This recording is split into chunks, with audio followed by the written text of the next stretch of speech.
Greetings, everyone. Pete Pardo here from Sea of Tranquility. Welcome to another episode of the UK Connection alongside my comrades in arms, Mr. Simon Bray and Mr. Steven Reid. What's happening, gentlemen? It's all good. All good. How's yourselves? Trying to stay cool. Of course, when we recorded this, we were in the middle of this heat dome thing in the States, and brutal. Absolutely brutal. Way too hot for middle of June. Or 3/4 of the way through June, whatever the hell it is. Can't keep track of the days, right? Because we record these on different days we air. So whatever. All anybody needs to know is when we record this, it was effing hot outside my house. Way too hot. Yes, we have a similar problem here in the UK, Simon, don't we? Oh yeah, yeah. No, nope, not in the slightest. I got hailstormed off. I'll send 10 or 15 degrees your way. Does that sound good? That's fine. I got hailstormed on a couple of days ago. Wow. That's crazy. Nowhere else, just Simon. Everywhere. Yeah, just me. This is like black cloud above me all the time, and I don't know why. Yeah, I think Steven Tyler's still standing on top of it.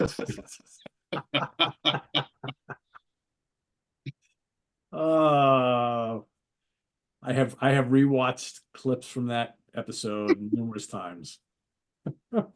Still good for a laugh. Simon torching a legendary album is always lots of fun. Always lots of fun. That's all right, Simon. We're gonna make it right in the very near future when we do another one of those episodes. We're gonna make sure you pick stuff that we know that Steven and I don't like. We'll do that. I've actually just for once got the schedule in front of me, and not until around about Christmas we're not.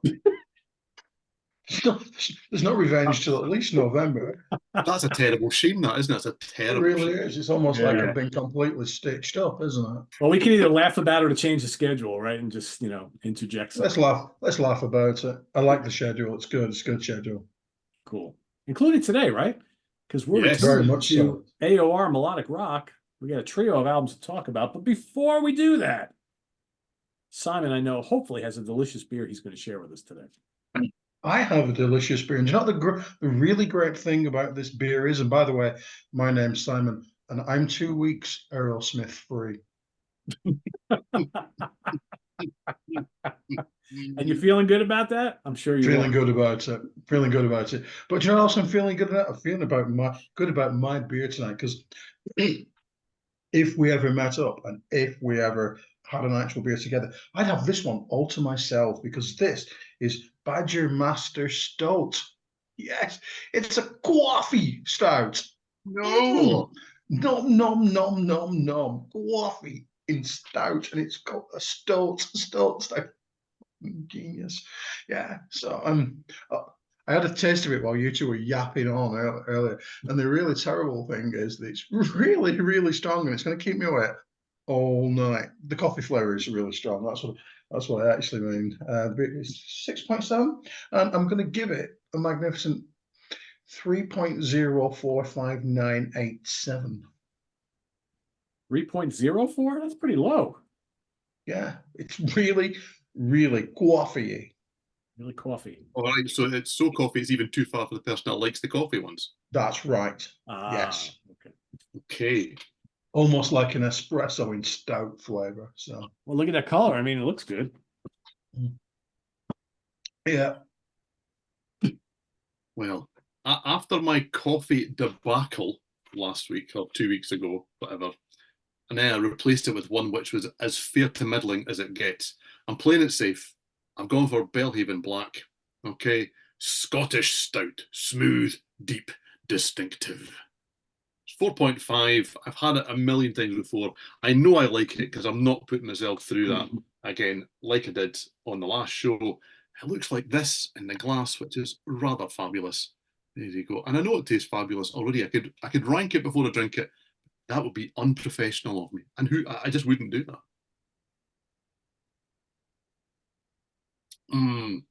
Lovely. That is a very solid 3.9. It's just good. Do you know, it doesn't pretend to be anything that it's not. There's no fanciness. There's no chilies or coffee or anything in it. It's just a really good stout. This is the business. Surely 3.9 is bordering on excellent. It's more than solid. 3.5. Yeah, but it's expected excellence. It's like when Saxon release an album and you kind of go, how do you go with this now? Because they're all excellent. They're all good. So do you just score them all 4, 4.5? You can't just score them all 5 because the next one might be better. Right. So is it more Call to Arms or Lionheart? Well, if it was a Saxon album. Oh, it's not quite Lionheart because I really like Lionheart. So it's better than Forever Free. Put it that way. There we go. That sounds like something to check out right there. All right, so I've got kind of a back to basics beer. So I won't lie, I had 1 or 2 of these recently, but it was on one of those days where I had a bunch of my buddies over. We were having a barbecue. We were sampling all sorts of different beers, and I couldn't tell you how much different this tasted between the other 3 or 4 that I had. So today it's almost like I'm having it for the first time. And I've never had this before till recently. And it is by, oh Lord, what is the name of the brewer? Black Hog Brewing Company in Oxford, Connecticut. My good friend Steve Fleck, who's appeared here on the channel before, who lives in the New Haven, Connecticut area. He brought this over to me, and it's called Cold Pizza Pilsner. Hey, forget about it. This is a Pilsner for eating the pizza with. Dry hopped Italian style Pilsner. 5.5% alcohol, 12 fluid ounces. See that? Chef's kiss. How does it taste and how does it look, you might ask? I've got my little Pilsner glass right here. Smells like a Pilsner. Clean and crisp like a Pilsner. Very good. Very good. It reminds me of a Peroni. If you've ever had a Peroni, that's an Italian Pilsner. Boom, there you go. So probably not something Simon would like, but no. Is Peroni also looked down upon over there? You clearly missed Simon's face of complete approval there, Pete. He was in complete approval. Absolutely. Once he picked his guts up off the floor there, he was in complete approval. Yes. Yeah. Was it because of showing this or my announcing the Peroni aspect of it? It was the Peroni aspect. He was on board until the Peroni, Simon, Peroni. I will tell you, every Italian restaurant over in my neck of the woods has Peroni in bottle or tap. I don't mind it. I'm a Pilsner guy, so I like it, but this is quite good. Again, I could totally see my buddy Steve says, drink this beer when you're eating pizza. Well, I'm not eating pizza tonight, but it's pretty good. If Peroni was a Saxon album, it would be one of the covers albums. Oh, come on, you're being a little harsh. Just saying. It would be one Says of those the guy who doesn't like Aerosmith rocks. Hogwash. This would be a solid ball of rock, by the way, seeing as I've got myself into this shit. You know it's your destiny, Simon. Anyway, we're doing the wrong band here. Right, okay, we're doing melodic rock and AOR and all that kind of stuff. So as always, we do 3 albums. We have got the classic. Okay, this is Ready or Not by Lou Gramm. I don't know what's over here, but what's over there? That's very confusing. Okay, then we're doing the Underground classic. This is the debut album from Giant. Okay, Last of the Runaways. I've got a Giant copy. You do. Ooh. I have a CD somewhere. I have not been able to track it down, but I do have it.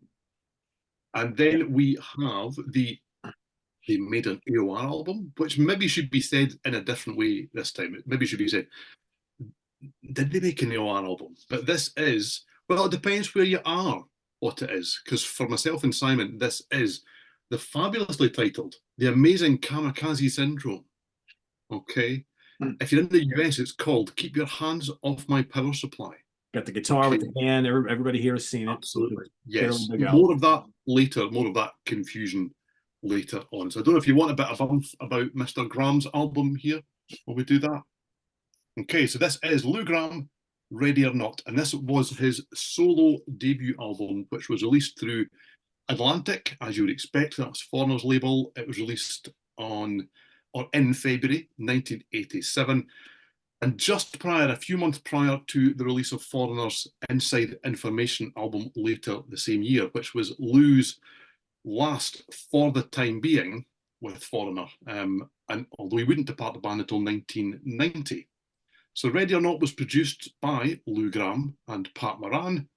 The main band on the album was, as you would expect, Mr. Gramm on vocals, then Nils Lofgren on guitar, who we'll know from the E Street Band and Crazy Horse, from a great solo career, from lots of things, fabulous guitarist. Then on bass, you've got a guy called Bruce Turgeon, or Turgeon. I'm not really sure. Okay, so we'll call him Bruce. It's what we'll do. You know, he's very good. He was on bass. He was a long time collaborator with Gramm. He'd been in Black Sheep with him. He would go on to be in Shadow King with him. He would go on to be in Foreigner with him when Lou went back to the band and all that kind of stuff. Outside of the kind of Gramm sphere, he was in places of power. He toured with Stevens' Atomic Playboy. He also released an excellent solo album, Outside Looking In. Really, that album, considering how much he co-wrote or steered the Gramm albums and the Shadow King album, just sounds like one of those. If you haven't heard it, you really should. And he co-wrote 8 of the songs on this here album with Mr. Gramm, and Lou wrote the other 2 on his own. On keyboards, you had Philip Ashley, who was in a US band called Aviator, not to be confused with a UK band called Aviator. And then on drums, you had Lou's brother, Ben Gramm, who also plays trumpet alongside his and Lou's dad, Ben Sr. Okay, there were a few other notable contributors. You had Stanley Sheldon on bass for a couple of songs, who we'd know from Peter Frampton's band, Mark Rivera from Billy Joel's band on saxophone, and then a guy called Don Mancuso on guitar. So along with Gramm and Turgeon, that meant that there was 3 members of Black Sheep, Lou's pre-Foreigner band, who all appeared on this album. So, Ready or Not was a minor hit. It reached number 27 in the US, 24 in Canada, and 34 in Australia. The album did not chart in the UK, but the single, Midnight Blue, did. Kind of.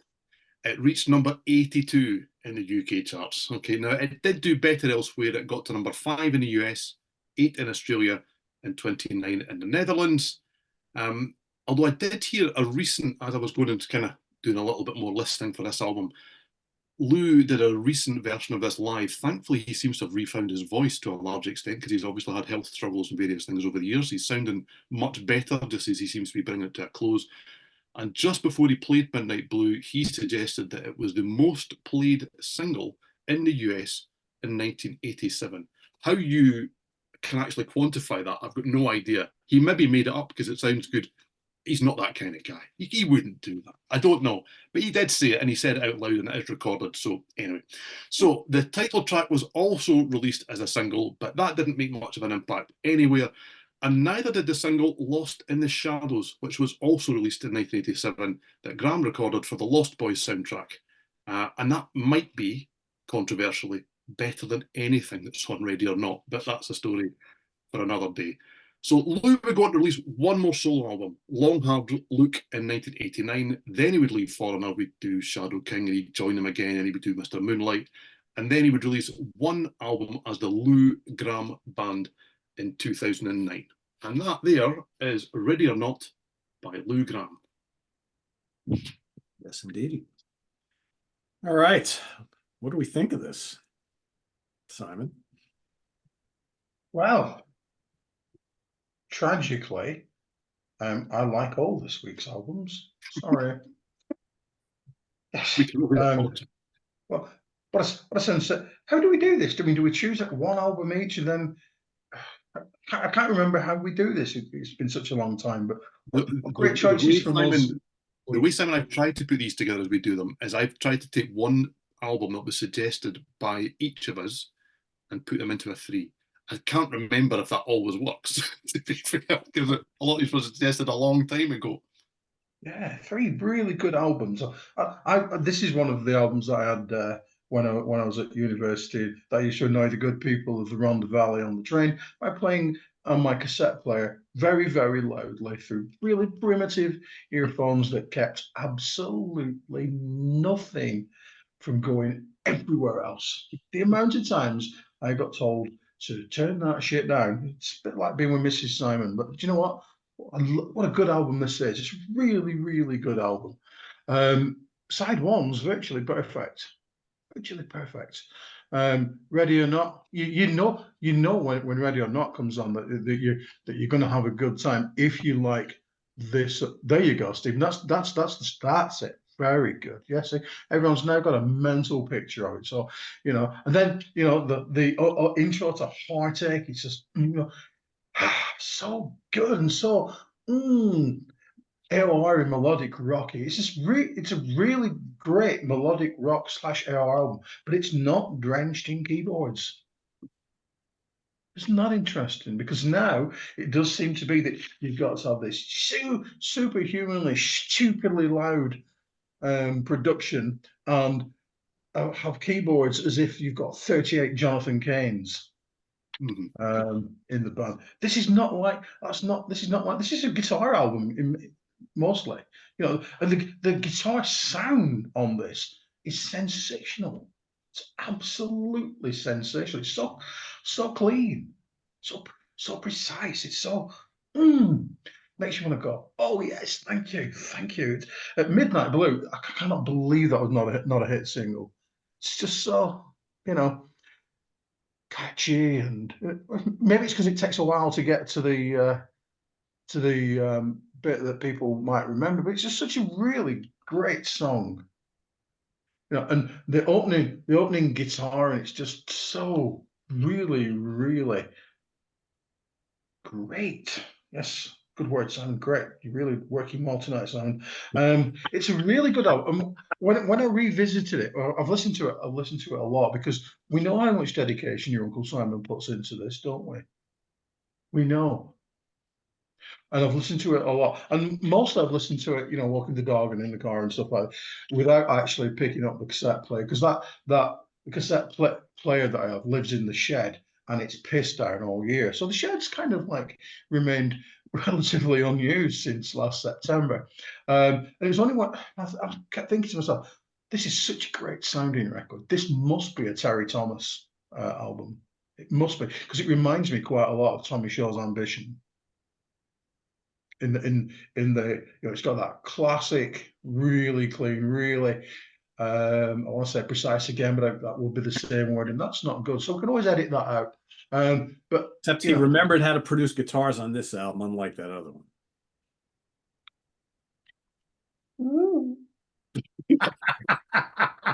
Saucer of milk for Mr. Pardo. Yes. Yeah. He really did. It's such a great sounding record. The songs don't outstay their welcome, and the keyboards that are here to supplement everything else. They don't overpower everything else, which is the problem with modern day melodic rock, I would suggest, my lord. Wouldn't you? I think we all agree with me, don't we, at this point? I absolutely agree with you, yes, 100%. Fantastic. And anything that's got Nils Lofgren on ends up in my collection. I love him. I once touched his foot. Yeah. Pardon? I was very close to the stage. Touched his foot. I was about 30 on at this one as well. No. I need this clarified, because we've had this, okay? Yeah. And that was, for want of a better turn of phrase, that was skin on skin. Yeah. Okay, we all agree that some sort of inappropriateness happened at that point. Okay, personal space was invaded before he was in the cupboard. Okay, definitely invaded Nils Lofgren's space, because I was at Sheffield Lead Mill, and it wasn't exactly heaving, and his pedals were right in front of me, and I just went oh like that, and was very, very pleased with myself. So was it his foot or his shoe? Top of his boot, really. But yeah, not his naked. So anyway, what do you think about this album, Stephen? Okay, right. Oh, we're doing that. Okay, yeah, okay. So yeah, I mean, the reasoning behind this album was this was already Lou beginning to kind of rail against Foreigner turning into what he classes a kind of keyboard-driven ballads band. It's a response to he wants to know what love is more than anything else. And the title track just does a great job of illustrating that. It's energetic, it's to the point. The vocals, the vocals on this album are crazy good. I mean, for me, Gramm is one of the best vocalists ever. I will go out there and say that. I'll go as far as to say best ever. Certainly one of the best of the 70s, and he's carrying that on into the 80s without any bother at this stage. And the solo from Lofgren, I mean, we're setting the standard really high. Do you know, it's just so good. Considering that he was such an integral part of the Foreigner sound, because, I mean, the singer's always going to be, there is enough point of difference here. This doesn't just sound like a Foreigner album. He's already kind of setting out a sound that is a little different. I'm not going to tell you that if you're a Foreigner fan, you'll kind of go, what is he doing here? Do you know, why have we got him in a skiffle outfit? Or it's not like crazy different, but this sounds like a Lou Gramm album, whereas the Foreigner albums, well, sounded like a Foreigner album. Yes. I meant to say it's got a kind of insistent quality that, you know, it just keeps going, keeps pounding. You know, it's not Slade, but it just keeps going on and on in a good way, quite really insistent, kind of like early Foreigner, but not like, you know, like low bass. Yes. I mean, and to be fair, we all know that really does not embody what Foreigner will wear. No. And even on that album, Agent Provocateur, there is some really good heavy stuff on there. So, you know, there was still a guitar band at that stage, just not necessarily outside of the albums anymore. That was kind of the difference. You got like See You Will off Inside Information, and people kind of went, oh, here we go again. It's another one of those. And that's a shame. I mean, that is the lighter end of the spectrum for Foreigner, different show. But even up to Agent Provocateur, you still kind of go, oh, look, there's the Jones guitar sound. Isn't that nice? But anyway, I digress. So yeah, Heartache, it's maybe a little bit more foreignery, for want of a better turn of phrase. It's one kind of bumping grind numbers. Midnight Blue is one of the best things that I think Lou Gramm's put his voice to. It's pure gold. His voice is fantastic. It's got a gritty edge, but it's clear, it's melodic. He's thoroughly believable. You believe every word that guy sings. Do you know, there's just a genuineness about it. Yeah, he's putting lots of accents in there, and he's definitely kind of, you know, bringing a character to it and all that sort of stuff. But he's just fabulous, and that chorus is to die for. Do you know? But it's stuff like the kind of punchy but still hugely melodic Timeless that this album is about. That's a hard rock song. I mean, it's a melodic hard rock song. He's not stepping miles out of the comfort zone, but there's real fire in it. The guitar work is fantastic. And it's just really good all the way through. That's Simon's hit the nail on the head with that. It is just so consistent. Yes, it's front loaded, but by the time you get to the end of it, you're still enjoying everything that's going on. It's just a really, really strong album. And it is quite surprising to me that it didn't manage to kind of carry more or curry more favour with the Foreigner kind of fan base. You'd imagine that the voice of the band would be able to bring all of those people over into this, because yeah, it's not just another Foreigner album.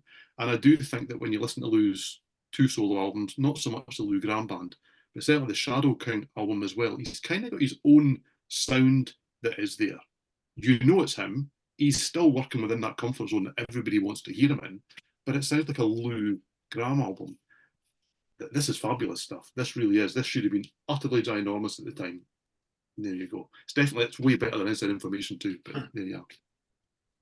You know, it's a great conversation about this whole idea of iconic lead singer from a very popular band, who, if you take them out of that popular band, right, people like, it's not that band without that person singing, right? But then they go do a solo record and people are like, which I don't get. And that happens so often. You know, it's very rare when what we're talking about actually happens, where the singer, you know, of a very popular band releases a solo album and people love that as much as the band he came from or she came from. It doesn't, I mean, you look at like Lou Gramm's a perfect example. Look at Steve Walsh from Kansas, another great singer from this time period. His solo albums never sold a lick. Steve Perry from Journey, I mean, he had one that was fairly big, but I don't think much bigger than this one. We can probably go on and on. There's more of these. Look, Tommy Shaw, Dennis DeYoung, right? Come from a really big band. They do solo albums. They do okay. They don't do great. I think for me, Pete, it shows the importance.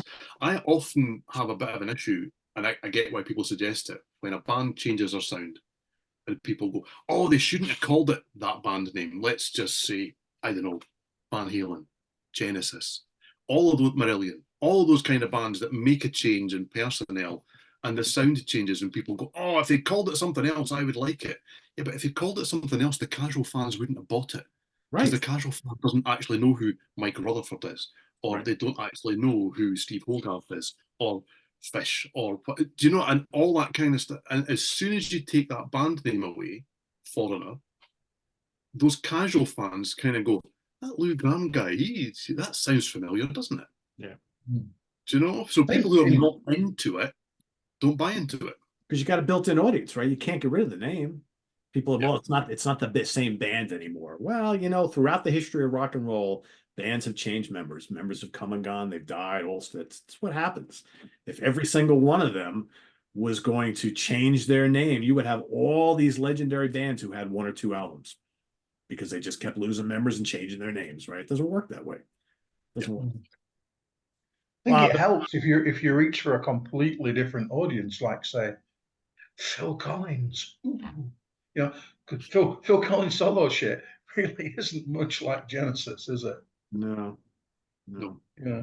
Even the pop era of Genesis, when people say that that all sounds the same, it really, really doesn't.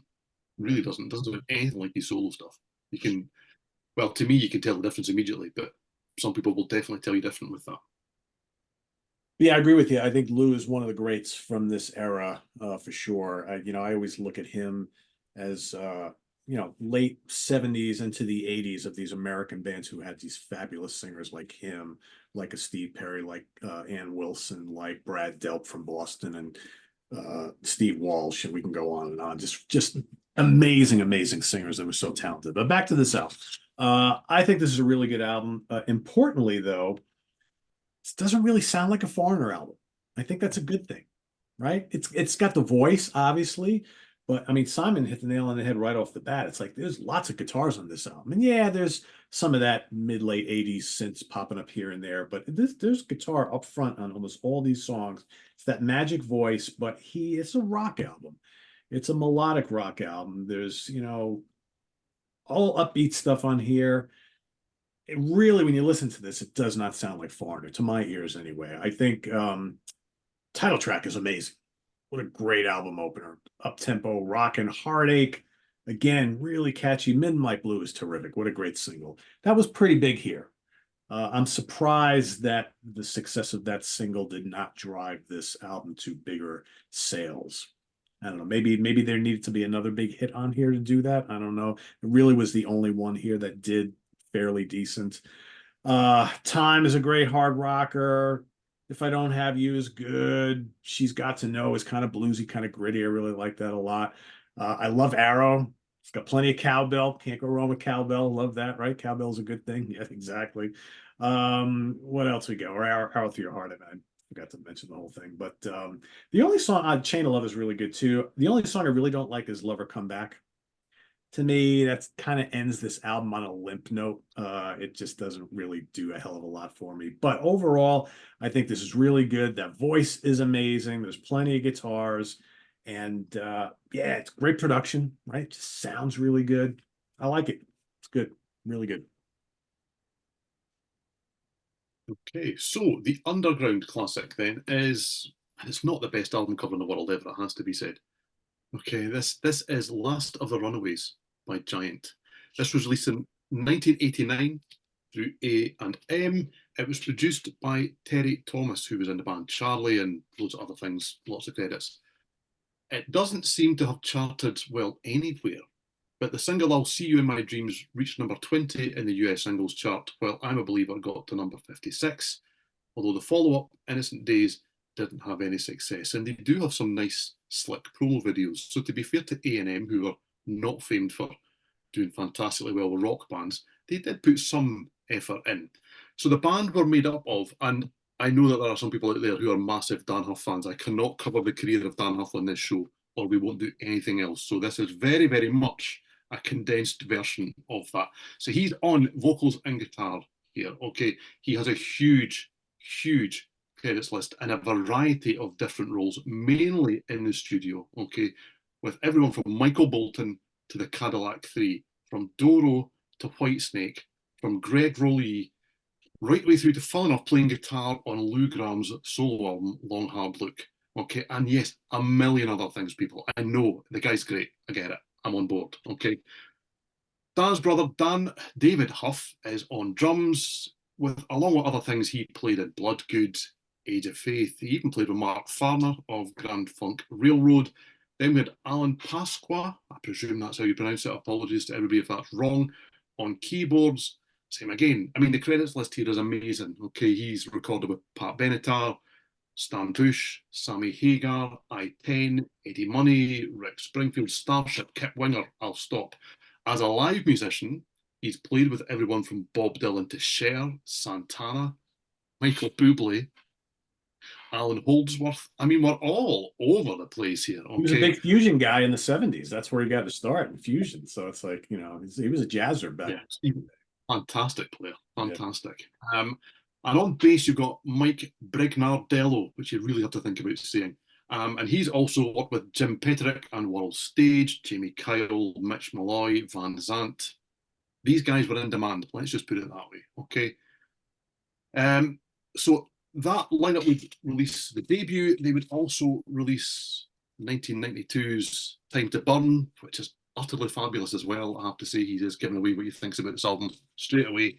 Before then splitting up, they reformed in the year 2000 without Pasqua and have released another 3 albums, although only one of those features Dan Huff in the way that he's featured here. One of them has Terry Brock of Strange Ways on it, which is not really a bad replacement, and the other has Kent Hilly. So this is the debut from Giant. This is the last of the Runaways. What do you think, Simon? Yes, Giant. Look, that hype sticker's been there since 1989. There you go. Yeah. And so has the shrink wrap that it came in as well. Still there. That's kind of. I meant to ask you before, that cassette you showed of the Lou Gramm, is that the OG cassette? That's the original one that you pissed everyone off with? Yeah. Yeah. It must have used to have lots of sticky stuff on that I took off. Yeah. Probably 99 pence in the sale or something like that. But yeah. Giant, very much the inverse of Toto. They'd been on every record in the world, and then they made their own stuff. And well, we 3 bought it, didn't we? And not many others. Also, let's check out this John Lewis advert on the back, shall we? Yeah, fantastic. Yeah. Yeah. Inside though, what's Scorching album? Starts with a melodic rock version of Eruption, doesn't it? Look. This doesn't have that. This just looks like a 38 special album. Which is always a good thing because you know how much I like that band. But yeah, this is a great album. I can't believe, once again, he says every show on this, can't believe that nobody bought it. In my mind, it's a fairly sizable hit, you know, and then it went downwards. But no, it just never really went backwards, did it, for Giants, you know? And like you say, second album was great as well. I chose not to bring down my copy because I'm not a show-off, but you know, such is life. It was only there. Well, mine's upstairs. Mine's upstairs, and let me tell you, isn't in the G section. But anyway, let's move along. Yes, side 1 is great. Yeah. Side 1 is absolutely fantastic. And side 2, pretty damn good as well. This actually is a Terry Thomas production. Woohoo! You know, some people don't like Terry Thomas all the time, but your Uncle Simon kind of does. I'm a believer. He did this album justice. He really did. He really did. Everything on this record is in the right place. Like I forgot to say about the Lou Gramm album. Lou Gramm, his voice is placed so perfectly on that record. You know, sometimes the singer's too low in the mix, sometimes he's too high in the mix, sometimes he's too loud, but on that record, he's absolutely perfect. As indeed are the vocals on this. Can't believe that any of those first three songs were not massive, massive hits. So good.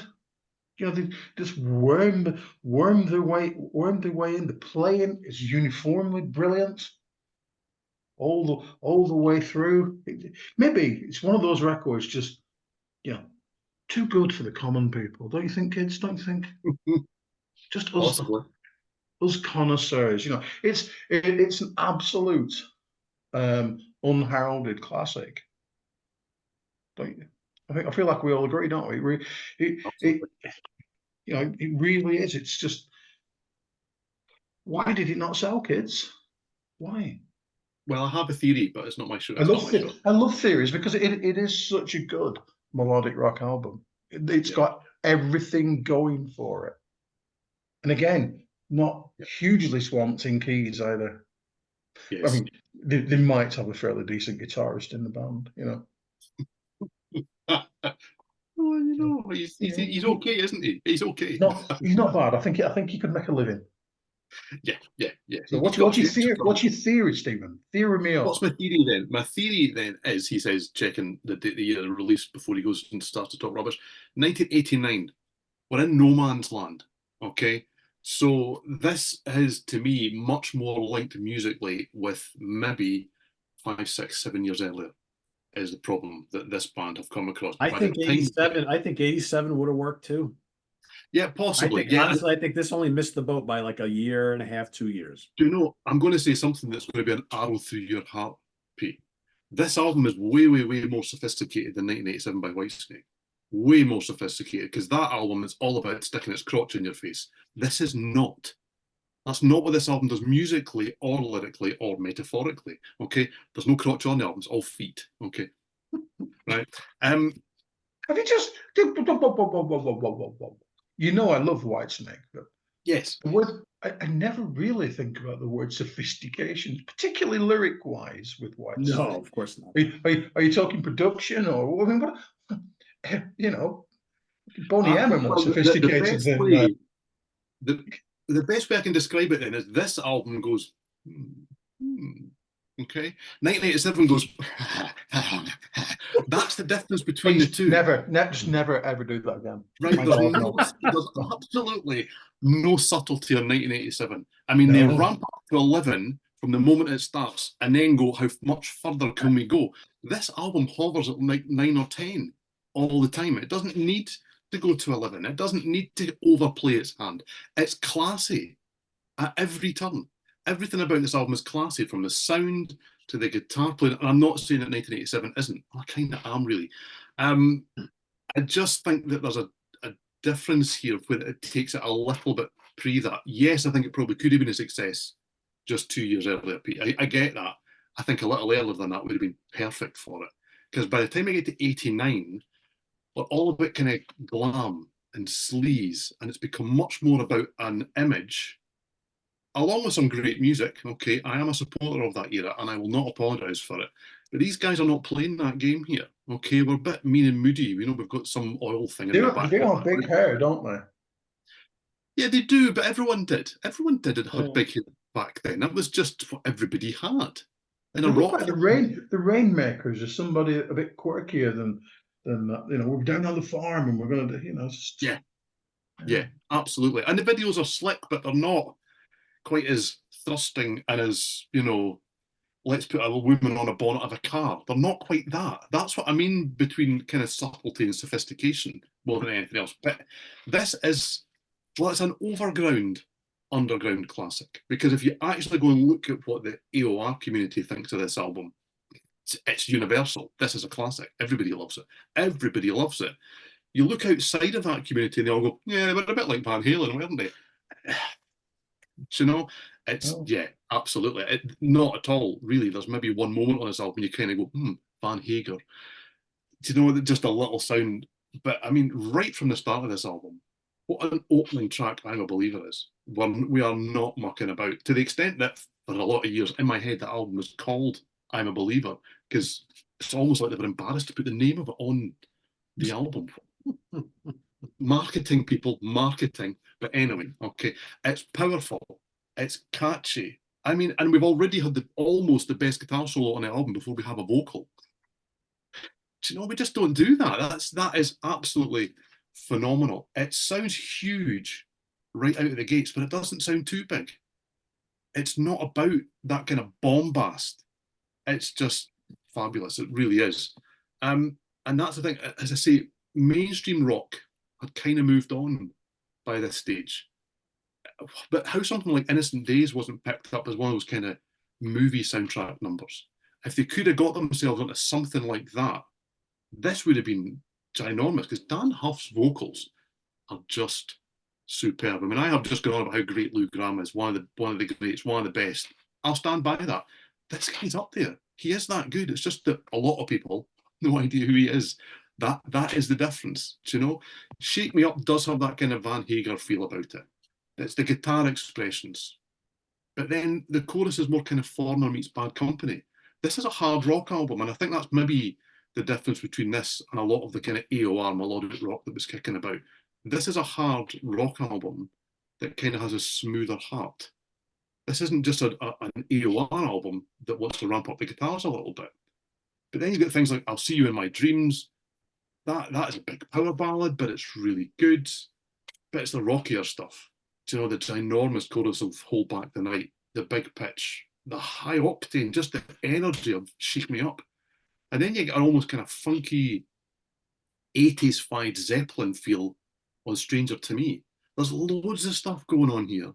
But because the performances are so strong, and because Dan Huff is such a personality behind the mic and with a guitar in his hands, and Alan Pasqua too, obviously, it just all comes together and it sounds really, really good. This album is a winner from start to finish. This was one of the first CDs I bought. This is back at the cusp of, I bought, as you see with the follow-up, some albums on vinyl. That's right. It was one of those early ones. Yeah. Yeah. And it really was, whichever I saw in the shop was the one that I bought. So this I saw on CD, so I bought it. The follow-up I saw on vinyl, so I bought that on vinyl.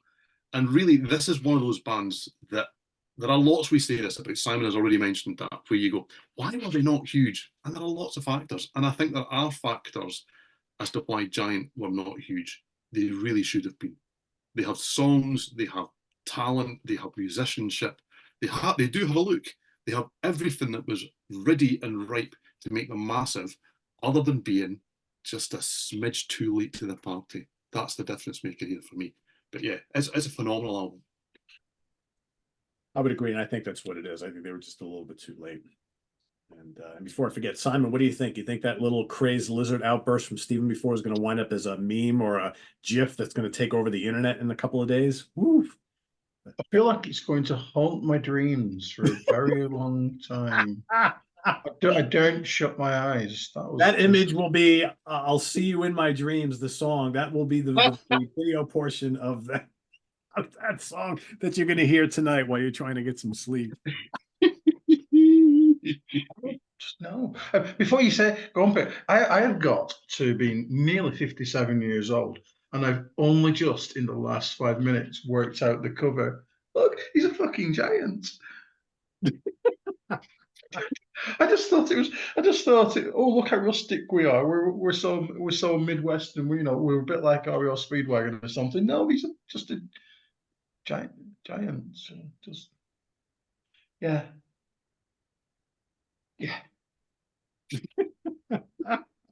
Lost over in the worst. A giant.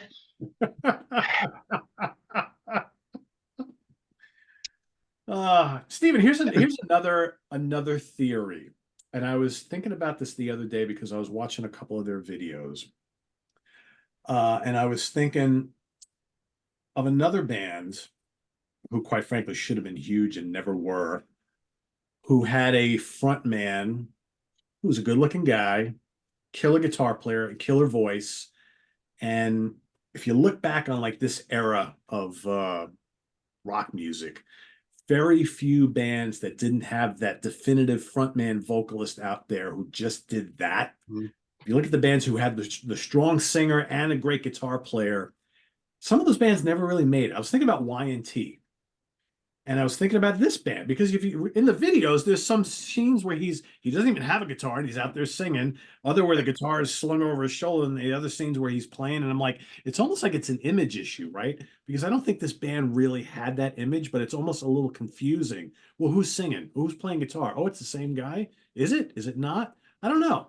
Because I think, with Y&T and this, I mean, this, let's say it again, this album should have been huge. Came a little too late, maybe a little confusing for people. Maybe they didn't quite have the image or I don't know. I don't really know what it was because I think the songs are here. I mean, I'm a Believer is an amazing song. Amazing song. I love the production of this album. Love the crisp guitars and the soloing, the hooks. I mean, and Simon said it perfectly. It's like the melodic rock version of Eruption to start the album off. That just signals it right away that this guy's here to play, right? I mean, it's just, I don't know. Innocent Days is so good. Love the vocals. He's such a good singer. I Can't Get Close Enough. I'll See You in My Dreams was a minor hit here. It's played on the radio. The video showed up occasionally on TV, but didn't really drive. Again, this comes out 87, 86. Different story, maybe. No Way Out rips. Shake Me Up is great. It Takes Two is so memorable. Just such a great song. Hold Back the Night. The big pitch is killer. Yeah. I mean, Dan has gone on to produce so much. I mean, he's done a lot in country music, like a ton. Yeah. Writing songs and producing all sorts of country acts and some really, really big. I think he did something with Taylor Swift recently too. So he's got a resume that's absolutely ridiculous. So if you go look at it, it's like a mile long, and he has done work with everybody, regardless of the genre. So so he has not had a bad career. I don't feel bad for him that Giant never took off, but this should have been one of the bigger bands. Because I remember when that album came out, me and my buddies all bought this as soon as we saw it in the stores. I don't even know why we bought it, right? Because I think it was that time we were just buying anything. Oh, it's a rock album. Look at those guys in the back. We're buying it. Maybe we heard the single. I don't know. And we played this all the time. And we were all surprised that it wasn't like a massive hit, but a little too late. A little too late. Absolutely. So the third album tonight, the Maiden AOR album. Okay, so this is the amazing Kamakazi Syndrome. I really do like the cover of this one. It's the right side of weird, I have to say. I don't know why it appeals to me. This is the 11th studio album from UK rock legends Slade. Okay, it was released on the 3rd of December 1983. The band was, as it had been since their formation, Noddy Holder on vocals and guitar, Dave Hill on guitars, Jim Lee on bass and violin, and by this stage, quite a lot of keyboards, and Don Powell on drums. It was produced mainly by Jim Lee, but also John Punter produced a couple of tracks on the album. Okay, so Slade, by their standards, okay, quite high standards, have been in the doldrums in recent times before this album. A band that had a succession of #1 UK hit singles in the early 70s had only managed one top 10 single between 1975 and this album's release 8 years later. Back in the times where, especially in the UK, it was all about the single. The album was kind of secondary. Okay, so it was something of a surprise that an outfit who were really beginning to be seen as yesterday's news got to #2 in the UK singles charts with My Oh My, and then #7 with, and I've got to say it this way, I can't say it any other way than Run Away. Okay, and the former went top 10 across Europe, even got to #1 in Norway. However, the album itself only reached number 49, thanks Noddy, in the UK album charts, but it did go top 10 in Germany, the Netherlands, and in Norway, where again, it got to #1. However, in the US, Slade had never really taken hold, okay? They had a trio of albums between 1972 and 1974. Slade, Old New Bollywood Blue, which was released in the US as Stomp Your Hands, Clap Your Feet. Yeah, Quiet Riot had no original ideas, by the way. I like that band. None. Zero. Zilch. Okay.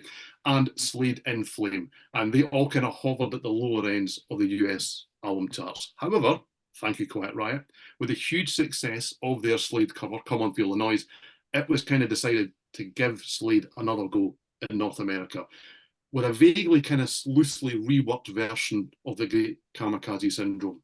It was renamed as the fabulously awful Keep Your Hands Off My Power Supply, okay? And it was released through CBS Associated and released in April 1984. Now, it had a different running order and also replaced 2 songs from the original version. And you have to be careful when you say one of those was Cocky Rock Boys Rule OK. Okay. And for those that like a Scottish accent, Razzle Dazzle Man. And they replaced them with Keep Your Hands Off My Power Supply and Can't Tame a Hurricane. Now, they were both originally just B-sides of the My Oh My single. It would be fair to suggest that the ploy worked. My Oh My got to number 32 in the US, 31 in Canada, while Run Runaway got to number 20 in the US and 33 in Canada.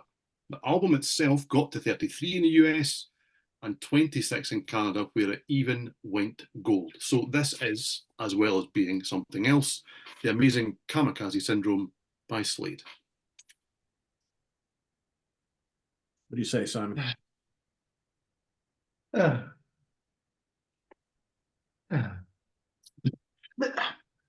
It's quite odd because sometimes, you know, when we're planning these things, you know, it's quite serendipitous. And this is an album that I actually listened to a great deal last year, just because I thought I haven't heard that for ages. And then when I went to Madeira last year, I listened to it every single day, every single day. The big, you know, they made a melodic rock record. They made a make one. That's an interesting question. They did, in the sense that the production really got beefed up, didn't they? You know, really big production, but not in that big. There's nothing else there apart from production kind of way. It's just much bigger and bolder, and a bigger and bolder Slade works for me. I mean, there isn't a period of Slade that doesn't work for me, but a bigger and bolder Slade really works for me. You know, straight from the start of Slam the Hammer Down, all the way to the end of Razzle Dazzle Man, because this is the definitive version of the album. Yeah, just like the saying, you know, it's like the Slade version of Slide It In. Just saying.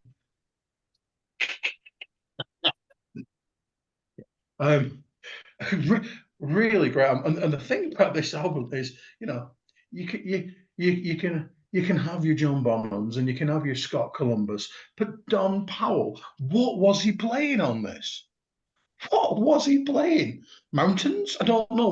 What exactly was he playing? Oh, yes, thank you. What a great drum sound. And some really great songs. Whether or not the melodic rock songs, I don't know, because Slade could always do hooks, couldn't they? They could all, you know, and you know, you could never really think of Noddy fronting Foreigner or Journey or, you know, any of the Boston. Oh my God, More Than a Feeling sung by Noddy. Now that I would pay to see. Oh, I'd pay for that. Wow. That does not compute. It really doesn't, but I bet it would. You know what I mean? It's just shit kicking, you know, high energy rock and roll in for most of it, apart from My Oh My and C'est La Vie.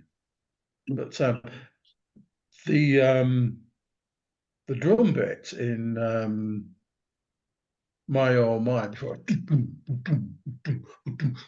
it's so good. So good. And there's the CD version has got like a 7-hour extended version. And Dave Hill never gets enough credit. He was ever such a good guitarist. You know, I stopped myself part way through going for Slade. But he was just, yeah, but that's just not nice, is it? Because he absolutely did the job and soul of music as well, didn't he? Yeah, and also in a decidedly non-cool way. Slade was so cool because they just didn't give a shit how stupid they was. Yeah. You know, even at this stage, you know, there is nothing cooler than when you know, when they do playthroughs on foreign TV and they're singing My Oh My, and Noddy just go boom at the same time with the drums. It's just absolutely magnificent shit. It really is. You know, ready to explode. What? Somebody's been listening to Meatloaf, haven't they? It's like a mini opera, but about car racing cars, car racing. I don't know. I don't like that shit. But yeah, what a joyous record. I've gone. Where have I gone? I don't know. That's how joyous it is. That's how I'm back. But this wouldn't happen on StreamYard, would it, or whatever it's called? Yeah, yeah. I'm No, looking at you, Mr. Luddite. Yes, yes. What a joyous record. I love this record very, very, very much. Which makes the question you'll ask me at the end quite difficult. But this is your turn, Yes. chaps. Yes, we still have a few minutes to figure it out, right? Yeah, so I think, and I may be wrong, I don't know if it was myself or Simon, but I think that it was maybe myself that suggested this album for this slot. Might have been Simon. If it was, I'm taking credit. Okay. So the first question really does have to be, did Slade make an AOR album? I mean, in the purest sense, absolutely not. I think the point is, I think they think they did. Or I think they thought they did at the time. It's definitely, for me anyway, that's kind of the intention, because this is what was hot back then. American rock was hot in the UK at this stage. And to be relevant and to kind of relaunch the band, let's chase that sound. Is it almost like they'd been through a new album stage as well? Yeah, well, yeah, We'll Bring the House Down and all that kind of stuff certainly mirrored that. I love that. One of the first singles I ever had in the house. Oh, what a song. Anyway, let's not go there. Okay. But I mean, the 70s sound was definitely kind of old hat at this stage, even in the UK. And yes, they always looked beautifully and vaguely ridiculous. But you couldn't kind of have that big mirror hat and all this kind of stuff at this stage. We'd gone too far down the line. And then Noddy opens his mouth and starts to sing, and it can be nobody other than Slade. There's nobody else can sound like that. So it doesn't matter what else happens, that's what you're going to get. And I think in the end, you are left with a 70s Slade album with a little less of that kind of quirkiness that they'd had before. There's kind of just a slickness that wasn't there before. There are a few less kind of daft song titles, but they're still there, okay? And then there's that kind of 80s sounding keyboards. And it should be a mess. It's really not a mess. Noddy and Jim Lee wrote everything on the album. And I think really that Jim Lee doesn't get the credit for being such a driving force in the band, do you know? And pretty much everything that he's ever done in and out of this band comes recommended. Now, I can't help myself but often draw similarities between the career path and the kind of choices made between Slade and those other UK favourites, Status Quo. They seem they're always kind of hand in hand, even if we all join them. Anyway, even if they're kind of not. And what Quo did brilliantly in this era was choose their singles. And that's what Slade have done here too. The difference is the album is also good. That is the difference. Now, admittedly, they did lead off with C'est La Vie, which is a kind of softy lost in time on this album. There's nothing wrong with it. But then you put it up against that kind of massiveness of My Oh My, and you can see why one sank without a trace, and the other one found them unconvincingly miming on top of the pops to a bunch of kids that clearly have no idea who these old guys are. None at all. You can actually see the kids in the audience going, this really is, why is he up there, that old guy singing those songs? And I mean, what a long time ago now, okay? It is also worth hunting down their phenomenal and live, I may not mind, appearance on the Roy Hudd show. Who knew that was a thing? How bizarre. I mean, and on YouTube, it is actually over the closing credits of the show. So you even get the voiceover as the guy tells you what's going to happen on next week's show. How bizarre. But there you go. It is the poweriest of power ballads. It's bombastic. It's swaying. It has a false ending. Okay. I mean, we are just, we're ticking every box as we go along. And then it has that huge drum fill that Heart Would Steal for Alone a few years down the line. Do you know? And I mean, this song had the ability to send the sales of lighters through the roof. It's that you have to sway. It doesn't matter what you're doing. I mean, if you're driving, you have to do this. It's just that kind of song. And also, to a Scot like me, it has a strange kind of bagpipe march about it. It's an odd thing. I can imagine a pipe band playing the guitar lines of this song, and then on Run, Runaway, they take it a step further by actually having a pipe band miming the instrumental section of the promo video. Okay? I mean, admittedly, it also has Noddy mugging for the camera during the same bit. Okay, I'm giving you one bit of gold tonight. I'll give you that because he genuinely in the video, please go watch this. I'm not making this up. Spends at least 30 seconds going. He does. Please go find it. It's the strangest thing, but it's brilliant. You look at it and you go, "That's Noddy." Just eh. Anyway, Slam the Hammer Down is proper hard rock. It's a fantastic song. That's how you open the album. That's why the UK version is the way to go, because the US version opens it with the singles. Then you get kind of In the Doghouse. That's maybe a little step too far into kind of that Teddy Boy kind of territory that Shakin' Stevens was hitting the charts with, guys. But then High and Dry is maybe the only one that moves into kind of AOR territory. That is just about as near as it gets. But the whole thing is really good. And yeah, I mean, there's an 8-minute multi-part epic. It's an epic about motor racing. I mean, and it's called Ready to Explode, the warm-up, the grid, the race, the dream. What is going on here?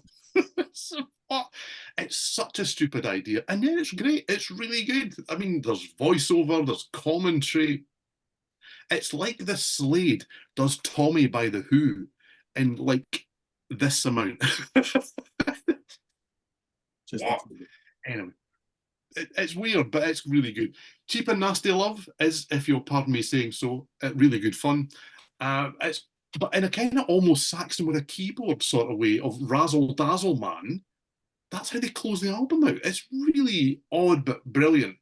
And I will go on record as saying that the 2 songs that were removed for the American version and then replaced are better than the 2 that replaced them with. So what that was about, I really don't know. But yeah, this is so much fun. So much fun. But it's also really good. It's not one of those albums, something we'll come to in a minute, that you think, do you know what? I know this is rubbish, but I love it. This is really, really good. Really, really good. It's amazing how like this band, like nobody knew who this band was here in the States. I mean, they never had any sort of impact here in the 70s. So what's really crazy is when they were really pushing this album, and this album did fairly well for them here, and really the first time that Slade did well here. I remember people like, "Oh, did you hear those couple of new Quiet Riot songs on the radio?" I'm like, "What are you talking about, Quiet Riot songs?" "Yeah, Run, Runaway, and My Oh My." I'm like, that's not Quiet Riot, which is just amazing because, especially you mentioned Cheap and Nasty Love, Steven. You listen to that song, you're like, my God, Quiet Riot ripped these guys off ridiculously on those, especially on Mental Health and Condition Critical. Geez, it's like they did the cover of Come On Feel the Noise, and they just said, well, that's what all of our songs are going to sound like now because people dig it here, right? So it's a real shame when you think about it. I mean, you can say the same thing about Status Quo, how these 2 bands, these 2 British bands, just never made any impact here at all. But we're huge over in your side of the pond, right? But anyway, so the only version I ever heard, obviously, was the Keep Your Hands Off My Power Supply, which was here in the States. So that's the one that I, have heard. That's one I listened to get ready to do this. I still think Run Runaway is a fun song. Still, as I used to think so, even when I, it's like, this is a cool song. I don't really know much Slade, but this is a fun song. And I remember the video was fun. It just get up and move around. It's just great. My Oh My is just terrific. I mean, that's a sing-along song, right? That's exactly what it is. High and Dry is a lot of fun. You got some boogie tracks on here in the Doghouse. Title track, Your Hands Off My Power Supply. It's all kind of high energy boogie stuff, which is great. I think Noddy sounds excellent on this whole album. Can't Tame a Hurricane rocks. Ready to Explode, another kind of boogie glam track that really works. I think C'est La Vie is pretty boring. that one's not for me at all. There's a couple tracks on here that don't really work all that much for me, but for the most part, this is I mean, I think we've all said it. This is a fun album with beefed up production. All this, I mean, this is very different sounding than anything from them in the 70s. And all of a sudden now they're playing as a album band, which is a little bit different from them. Not so much a singles band, but they really pushed those singles here, which I think helped the sales of the album. But yeah, this is good. And they were also at the time, and again, I think it's the Quiet Riot aspect of it. They were really pushing this album onto hard rock and metal fans, which maybe doesn't really apply. I think this is what we call it now today, but I think, this is more for the classic rock crowd as opposed to the metal crowd, because, a Slayer fan is not going to listen to this. A Metallica fan is not going to listen to this. But, someone into maybe, I don't know, early Motley Crue and certainly Quiet Riot and any of the glam bands, Rat and whatnot, probably would get into this, right? To an extent. So, but yeah, it's a really fun album. And it's good to hear this after so many years, because I hadn't heard this in probably 30 years. So at least the US version of it. So yeah, good stuff. Okay, so as ever, that brings us round to what is, it would appear, Simon, a difficult question. Quite often we get to this stage and most people will know the answer. But what if you can only keep one of these albums? The other two have to go in the bin forever. Which one are you keeping?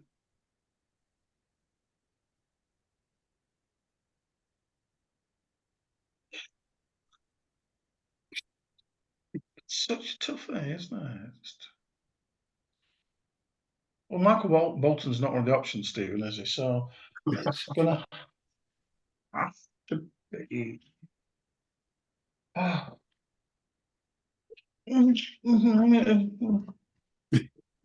This one.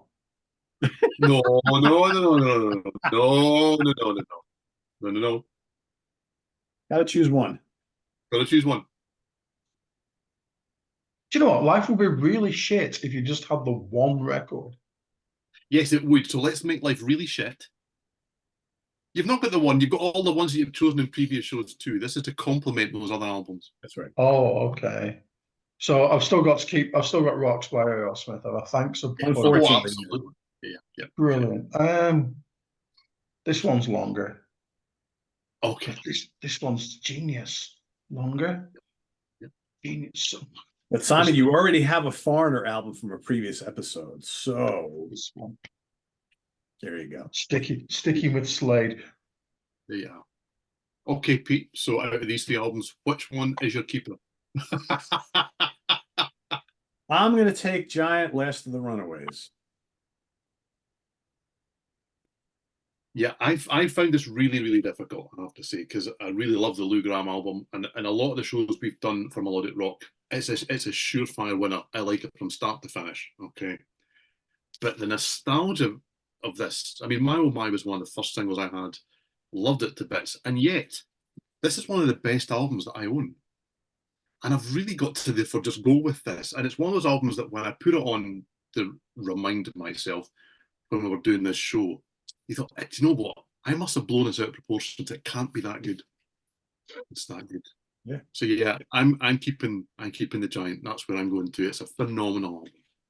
I hadn't heard Last of the Runaways, God, 15, 20 years. Because I listened to it a ton in the early mid 90s. So like replaying it again to get ready for this show, I was like pleasantly surprised how much I was still enjoying it after all these years. And it holds up really well. I mean, great songs are great songs. That's what it comes down to. So, yep. Cool. All right, Steven, give everybody a little taste of what's to come in 2 weeks. Yeah, we are taking a little bit of a left turn here. Okay, I think most people who are watching this show have a sizable music collection, a sizable music knowledge, and we all have albums that we love. Some of them, though, we have to admit to ourselves, could be viewed as a little bit shit. Okay, so what we're going to do in 2 weeks' time is albums that we know suck, but we love them anyway. I'm really intrigued to see what albums other people think suck, but they will defend them to the end of the earth. It's that kind of album that we're going to be talking about. Yeah, I think for me, I'm known to a lot of people as someone who's a bit of a completist, right? So if there's a band I really like, I got to have the whole catalog, even the kind of crappy albums. In a lot of cases, I'm like, yeah, everybody calls that a crappy album, but I kind of really dig it and I have to have it. That's, to me, this is going to be really interesting. So we're doing 5 each, right? Yep, that we are. Yeah. Okay. So yes, everybody watching, I know everybody likes to play along who watches SOT. So go into your vast collection and find 5 albums that most people think are kind of shitty, but you really love it. So that's kind of what we're doing. So stay tuned for that and lots more here on the channel. Visit us on the web at www.seaoftranquility.org. We're on Facebook, we're on YouTube all together all the damn time. Gary Joyce, I know you're watching. Make sure everybody in the chat and down in the comments ranks these 3 albums we talked about today in the order that they prefer and which one they would take if they can only take one of them, because we know we like everybody to participate in the torture that we put ourselves through here as well. So we'll see you back here in 2 weeks here on the UK Connection. Tune in tomorrow for ranking the albums and all sorts of other stuff happening during the week. For Simon Bray and Steven Reid, I am Pete Pardo. Thanks for watching us, everybody, here on the UK Connection. We'll see you next time. Take care. Bye-bye.